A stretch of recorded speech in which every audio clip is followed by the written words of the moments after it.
Hi, Liza. Hi, Michelle. Um, I'm here today with Liza Hausman, who is with Houzz. And it's no relation, right? It's no relation to Houzz with your last name, correct? No, my last name is Haus and it's Houzz. So Yes. it's just a coincidence that I have House in my last name and a Z in my first name. Okay. But a fun one. And I do get asked often. Yes, and people have asked me when I said that you were going to be on the continuing ed for AIAU. They said, "Oh, is she any relation to the company?" So Liza Hausman is Vice President of Industry Marketing at Houzz, the leading platform for residential remodeling and design, providing SaaS solutions for industry professionals through Houzz Pro and transforming how homeowners and professionals work together. Ms. Hausman is a frequent speaker at design events across the country, from the AIA Conference to the International Builders Show, and is a board member of the Home Improvement Research Institute, HIRI, in her role at Houzz. Ms. Hausman is focused exclusively on the trade community, from architects, interior designers, and luxury builders to brands and manufacturers. Ms. Hausman has experience spanning advertising, consulting, marketing, and social strategy for Fortune 500 brands and a host of innovative startups, and shares her expertise on topics ranging from brand building to the economic and structural trends that are changing the home design and construction industries. Ms. Hausman graduated from the University of California at Berkeley and earned her MBA from Northwestern's Kellogg School of Management. Over a decade-long tenure at Houzz, she's brought in architects as well as interior and landscape designers to create a special home for herself and her husband, 2 children, and dog Suki in Palo Alto, California. Welcome, Liza. Thanks, Michelle. Great to be here. How was your summer? Well, it's just starting off, but so far so good. It's been pretty warm out here in California, so it felt like summer hit pretty early in June. But yeah, looking forward to being outdoors even more. How about you? Yes. Yeah, it's been kind of hot out here. I think people always think California is like really hot, but really it doesn't, we think like 75 or 80 is really hot here. Right. And then it gets, of course it gets colder. It's colder in the morning, colder in the evening. Everybody bring your sweaters, and jackets to California if you visit. So what are your first recollections of experiencing architecture? That's a great question. And I do want to tell folks, because I know you mostly speak with architects on this podcast, that I'm not an architect, although I do work, in the industry and in our ecosystem with many architects. And I very much appreciate great architecture. But I do want to say before we get into this that I am not an architect, and that will probably be pretty clear when we talk about these questions. But well, there are some people, most people that I interview, all of the other people have been architects, but some of the people have not gone to architecture school. So like, that's some of the difference too. And then other people, right, more about marketing than a lot of architects do. So, and business. So that's what we need. I'm coming with that perspective as opposed to the trained architect perspective, 100%. But first recollections of experiencing architecture, I've I guess appreciated it since a young age. My first recollections, I think, are going to Washington, D.C. with my family as a child and really seeing large scale architecture and starting to get a sense of how it makes you feel and experience the world. I think that's probably some of my earliest memories of just seeing architecture on such a grand scale. But I did grow up in Los Angeles, and so my parents really loved art and took me to art museums, the MoCA and the LACMA and the Getty. And so, I saw also kind of great art and architecture early on by going to museums.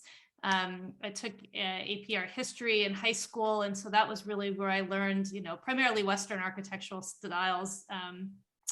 But that, and also how it was appears in art and is also interwoven with art. So there's so much, architecture in art. And And then later, I guess traveling in Southeast Asia was when I got exposed to, I think, more non-Western architecture and cultural history. So I think that that's probably my early exposure to architecture prior to having any career. I lived in Venice Beach for 10 years from 89 to 99. And so I would take my kids to the Getty in Malibu, right? I mean, the other one, I think they were building, I don't know whether it was completed by 99 or not, but I did used to always take them to the Getty. I mean, you made the reservation, right? You called it, right? You made the reservation and then you would drive there and then we would spend all the time, and walking around the gardens and everything. Yeah, that one on the coast. Yeah, exactly. Mhm. Beautiful. And then the new one obviously is pretty amazing. Yeah. Yeah, I think, yeah. Especially my sons they're way more into the one up on the hill than they were to the Getty Villa. I think it's more about the tram ride up the hill sometimes. I mean, they're older, but that's the thing that they always remember is the tram ride and the gardens and just kind of walking through all those big spaces, where the Getty Villa is more intimate. Yeah. Yes, that's very true. Yeah. So what are 3 classic buildings that you like and why? So I would say the Pantheon, and I think because it was really my early education brought to life. So I think when you look at a lot of photos on screens, right, it's kind of like going to Europe and going to all the art museums and you see the things in person and you say, oh wow, you can see the brush strokes and the paint and it's right there. And so I think, all of the classical architecture I was exposed to just on a screen with a projector, going to the Pantheon, kind of everything came together, all the different pieces of art and architecture and building structure. And I kept, I was like a child just pointing to everything. I'm like, oh, look at that. And there's that. So that's one, just because it was amazing to finally see something like that in person. Did you find it right away? Did it take, do you remember if you found it right away or did it take a while for you guys to find? Were you with your family? At the Pantheon, I was with my family. Yeah. But when you say did it take me a while to find it? Like wandering around Rome, did it take me a while to find it? Or? I can remember we went to see it. We were in college because I spent a year in Denmark, and so when we were walking around, because you're walking around and you're expecting, right? Because you see most of the images that you see are of the interior, right? And so you're kind of walking around and then really it's just very, it's very discreet on the outside. I mean, it just looks like anything. Yeah, it's not colorful. Well, yeah, but still structurally, it still has all the classical elements and so I think it did still stand out to me. Yeah. Generally anything you see on a screen coming to life was in person, I think is pretty fun, from fountains to art, whatever it is. You're like, oh, it's so much bigger, or it's so much smaller. Yeah, right. Like Night Watch is so much bigger than you think, and Mona Lisa is so much smaller than you think. Exactly, right? You just don't have any sense of that. Same thing. That's what I said, when I saw Van Gogh paintings, I'm like, oh my God, the paint is so thick on these things. You can so visceral, things that just don't get captured on a projector. Yeah. So I think seeing them in person. What else do I like? The Sagrada Familia, the Gaudi. When I first went to Spain and I saw all the Gaudi things, it just, I don't know, it resonated with me. My mom used to call them the drip castles, you would make on the beach as a child. Totally. But it's like this organic Gothic that just somehow feels very natural, even though it's on the bizarre but natural and Gothic. It's just such an interesting blend of all of that.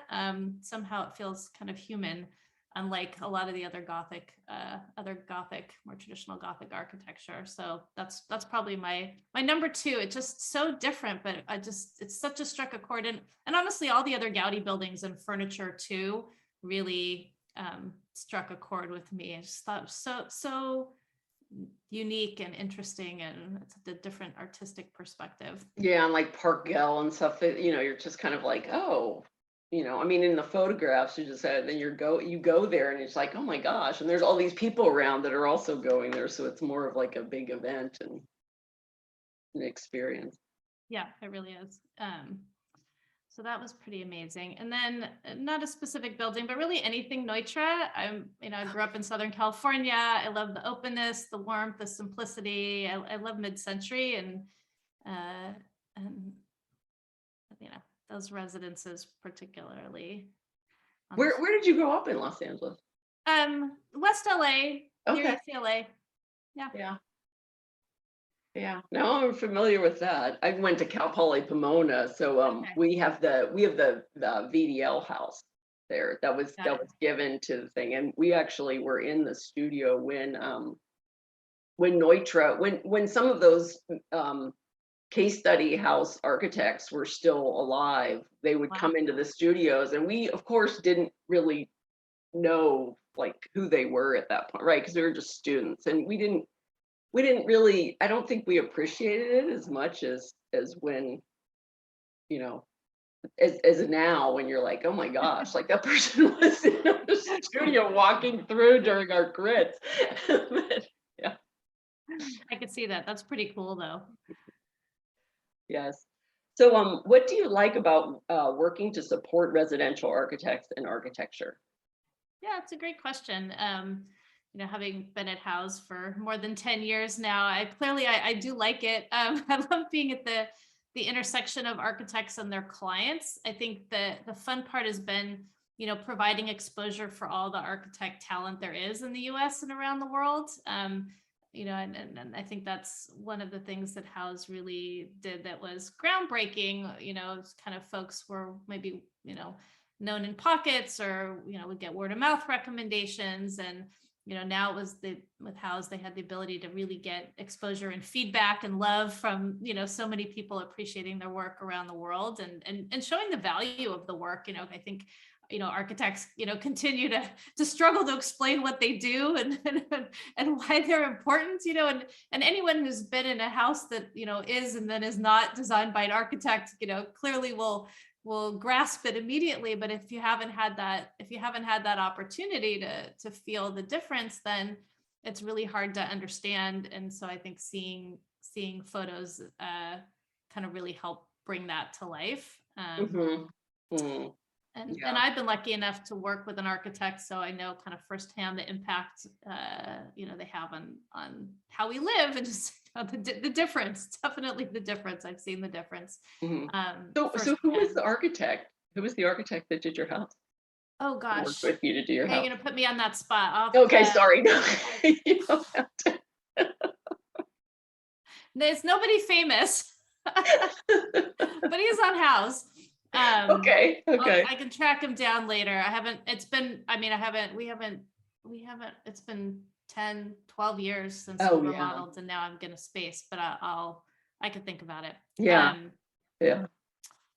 Did you find him on Houzz? Was Houzz I did around find him then? on Houzz. Yeah. Okay. I did. Yeah.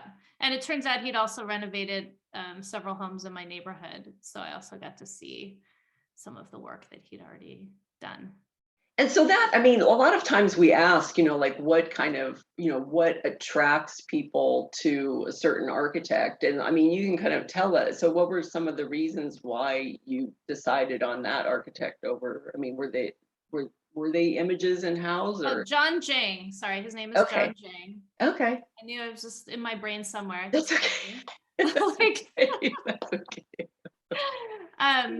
So, because we weren't starting from scratch, part of it was seeing the transformation, like his ability to transformation really open up and let in a lot of light and into similar homes. I had like a 50s ranch house, and so you need folks that are creative but also practical, and can kind of think about and solve the problems that you have. So like I always look to see like, anyone can, I don't want to say anyone, but it's easier to design like a beautiful space from scratch on it, right? When you have like carte blanche, it's another to take, something okay, and also understand like how people are going to live in it or what they don't like currently and be able to address those things. I also had a great landscape designer, similar thing.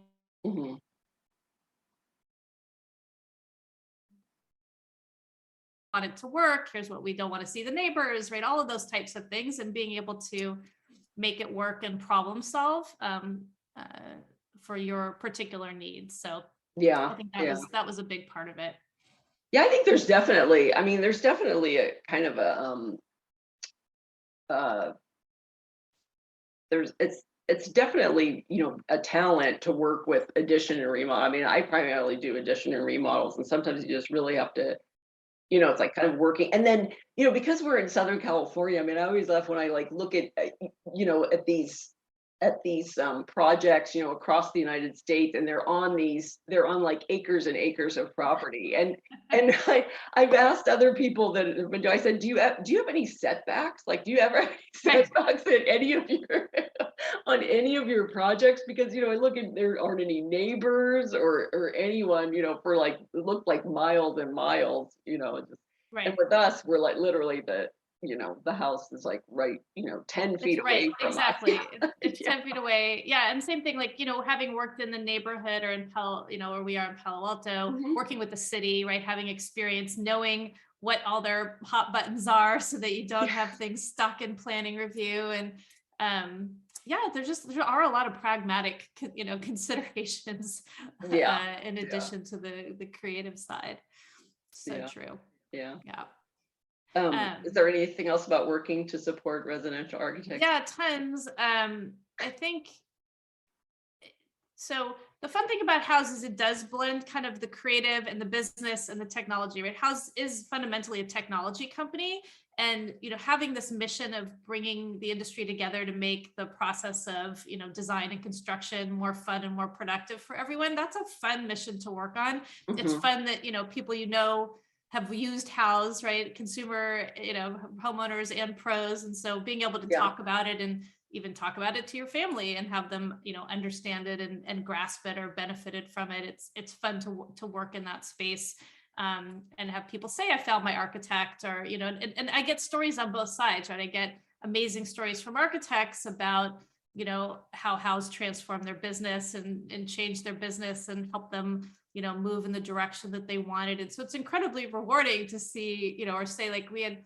a great interview with one architect who said, I was able to, build my team and make my team confident enough in our business that they got married and like started, building their families, which was just a small thing, but right, for them to all feel like the business was robust enough to support this team was actually a big deal. Not to feel like, we're not sure where it's, to have kind of more of a steady state business. And this is a talented person working in New York. So I think it's been incredibly rewarding there. And kind of in my intro, we talked about like SaaS, so that SaaS is software as a service. Okay. It stands for. People typically say SaaS. And it's it's kind of having software in the cloud, right? So as opposed to software you used to install on your computer, right? It's kind of there in the cloud and you use it. And most folks on the pro side know us for advertising, but we've really kind of refocused a lot of what we're doing on providing tools for architects and designers and builders to help them run their business better. Because we realized, all right, it's great if you're getting new inquiries, but if you don't have a good system to follow up on them, if you don't have a good system to manage the projects, if you don't have a good system to communicate to the clients and give them an easy way to kind of understand where they are in the process, we're really not doing enough to improve the process. And so we said, we want to take a more holistic look. We want to make sure we're kind of giving everybody the tools, or even the tools, so that if the architect is handing something off to a builder, right, that whole process with the client's still going to have a good experience, even when they're done with the architecture plans, or even if the architect's just, checking in and following up that things are being done right, or if they're managing the project start to finish, that those tools are there. So just, still doing brand building, right? Building websites, giving them, more ways to add their content. So we have video and a lot of other things that architects can use to better show off their finished projects. But then really just, how do we make that delivering a great customer experience easier for everybody? That's been a lot of fun to build as a new business. And so I've been able to kind of have launched new parts of Houzz, kind of every 4 years, which has been also kept it interesting for me, and provided new challenges and new ways for us to kind of give back and add value to our architect and pro community in general. How long have you been with them? 10.5 years. Okay. September will be 11, so. Okay. Long Okay. time. No, that's great. That's great. I actually I noticed that you guys started sending emails, but I think it's probably under Houzz Pro, but like ways to like deal with certain clients.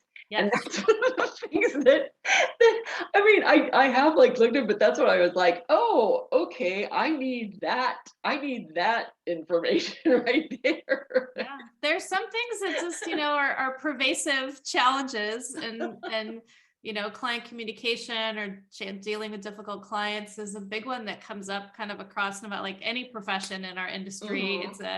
It's a challenge because there's such a gap in experience and information, and And setting boundaries, because with a lot of residential architects, like we'll get these texts and calls and like 24/7, and sometimes you have to say like, I'm not a doctor, like I'm not on call for you.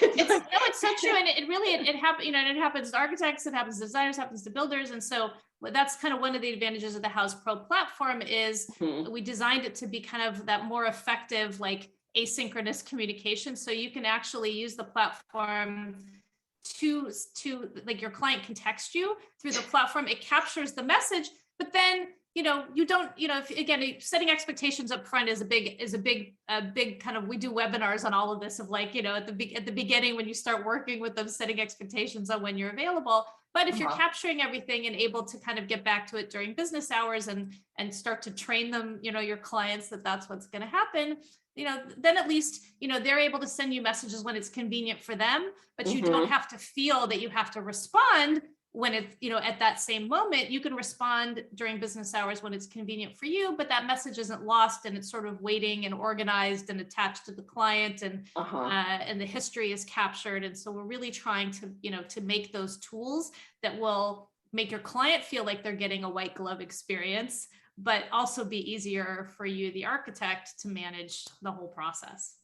So Liza, I mean, I don't know, because I didn't look into this, but so one of the things that clients do is they'll text you images, and I always will say like, could you please send it in an email? Because when I'm trying to go through all these texts that there was some tile pattern that they liked like 60 days ago that's somewhere in my text messages or something. I mean, maybe I could call it up in the context for the photos, but really I would like it all. Is there some type of system that you have that will put all of that? I mean, basically all of their files and stuff. So exactly. Okay. So if you use the Houzz Pro platform for your like messaging and communications with clients, then they'll all be kind of logged under the project. You'll see the whole history and all the attachments and files that come through there. We have a Gmail extension too. So if you just, you work in Gmail and you don't want to be in the Houzz Pro, like you can actually work directly from your Gmail, but everything is logged. And so all of those things that they send you, instead of being, you have 1,000 texts from 20 different clients, everything gets nicely organized into a single thread, that's associated with that client and that project. So because exactly, that's many the texting issue is a big one. Not, as you said, not just time of day, but that there's many different threads, and with texting, right, you can't really mark everything unread, and it's impossible to track. And so this helps you kind of log it into that central messaging platform so that it doesn't get lost. Okay, all right, thank you. See, that's gonna be a real win on this, I think. Because you still, even if you say that you don't want to text, you still are getting text messages anyway, even though there is right. Okay, so what would you like to say about the future of architecture? Yeah, I'm interested in your perspective, what you've been hearing from other interviews, but I think these are sort of interesting times with the blurring of public and private and business and personal spaces, at least, like in the residential front. And you're obviously doing remodels and additions. I'm sure you're seeing, and even with businesses, I think people are trying to figure out like what do commercial spaces and what do people want to do in commercial spaces and what do people want to do in personal spaces and what is the difference and where are the lines and how are people defining themselves. So I think there's more to come, and interested in your thoughts there. And obviously, like with we're in the West, but tons of fires, but with global warming, right, and the need to protect the planet and ourselves, I think there's obviously lots that is in the works there, that our architecture can help with. And then in terms of the business of residential architecture, I mean, we just continue to see that homeowners are educating themselves better, right? Their expectations are higher in terms of having transparency and digital communication, right? You're experiencing that, right? Convenient financial transactions, right? So it's why we're investing in the software, but those, really believe that those will be successful in the future. We'll be able to serve clients, right? Using technologies that make it easy to provide that high touch experience where the client feels like they're having a high touch experience, but yet the architect feels like it's organized. I'm not losing my mind. I'm not having to answer at 2 a.m. Right. I understand that message. I'm confident that message has been logged and somewhere that I can find it on Monday morning and can respond, and and all will be well. I don't have to worry it's going to disappear and I'm going to lose track of it. So I think there's a lot that technology can do where everyone on both sides, it'll be a better experience. Happier about what's happening. Well, it's interesting because all these commercial spaces and these offices and tech companies, they were having more, they wanted more of these environments, these work environments in their building that were kind of more, you can hang out here, you can hang out there, right? You can kind of work anywhere. And now it's like, we can kind of work anywhere and it can be in our house, right? We don't have to go into the office, so a lot of these tech companies that created all of these spaces that were home-like, right now people are, we could just be at home doing the same thing. Right. I'm working from home today. I mean, and so it's, and then, some companies have to attract people back to the office, and what is that going to look like? And it's interesting times. We saw a lot of creative offices, in closets and kitchens and cupboards, there's definitely, because people don't necessarily have more space at home, but they got to make it work. Lots of outdoor offices. Lots of outdoor offices. I know one person, a lot of people were in their bedroom, right? We had actually added on, like we started before COVID, but we had to hurry up and finish, to get it done. And I did have a home office, which is now totally like filled up. I mean, I really, I need more space than what I have. But the funny thing is that one of my friends, she was getting her master's, her second master's, and she was helping to teach. And finally, and so she was kind of, she was the student teacher, and then there was the professor, and then finally one day the professor says, like, where are you? In your house, as far as and she's like, I'm in the closet, right? So she had been in the closet. I mean, she kind of like put up things around her so you could, but it was a really pretty small space because the closet wasn't that big. Yeah, I'm not surprised. Apparently the sound is pretty good. You get a lot of people podcasting from their closets. Oh yeah. No, I know a couple podcasters that did that were in their closet. Before they kind of remade their studio and things. But it is rather quiet. I used to go into the bathroom all the time when the kids were small, and like just, of course, I'd be holding the door shut while I was talking on the phone to people. So, and then people be like, where are you, in the closet? I'm like, no, I'm not in the closet. No. I didn't want to tell them where I was. That's what the Zoom background is for. You just put up, you could be wherever you want. I like to put up my vacation photos because then I can just imagine I'm somewhere else in the world and not at work. Those are my I asked favorite. her assistant, I had asked her assistant, are you in Palm Springs? Because I think that I think that Oh yeah, Julia backdrop and our was in PR Palm team. Yep. Springs, but yeah. Yep. Yeah, but then she's like, oh no, it's one of our backdrops. So you can see the house logo. We do. in the We corner. put branded. We created branded ones that people could download with Houzz and Houzz Pro on them. So we like using those. I They're might be handy. using one for me. I don't know. Yeah, they're. We can send you the link. You can use them. Okay. Okay. Well, thank you very much, Liza. And I'm gonna turn off the. Thank you so much. You're so welcome.